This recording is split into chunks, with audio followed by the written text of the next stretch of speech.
সুনামগঞ্জ পৌর শহরের ১৬ ঘর স্টেডিয়াম মাঠে জেলা প্রশাসনের আয়োজনে পুলিশ প্রশাসনের সহযোগিতায় মাসব্যাপী বাণিজ্য মেলা শুরু হয়েছে। ইতিমধ্যে মেলায় প্রায় ২ শতাধিক স্টল বসেছে। আসছেন দর্শনার্থীরা। সেখান থেকে মেলার চিত্র জানিয়েছেন প্রতিনিধি মেহেদী হাসান।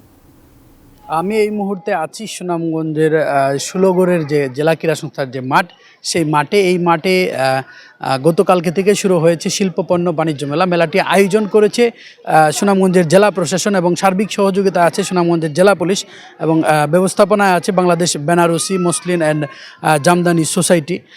আমরা এই পুরো মেলা ঘুরে দেখেছি। এখানের যারা ব্যবস্থাপক আছেন মেলার, তারা বলছেন যে এখানে প্রায় ২০০-এর উপরে দোকান এসেছে।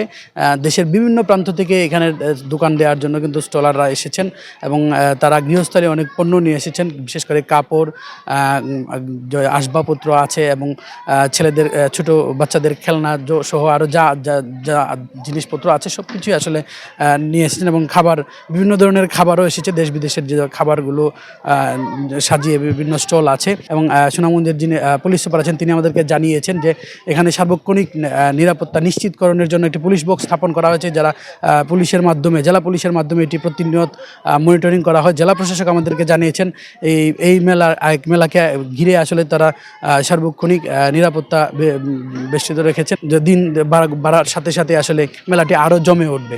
তো এই ছিল আমার কাছে সুনামগঞ্জের বাণিজ্য মেলার সর্বশেষ তথ্য।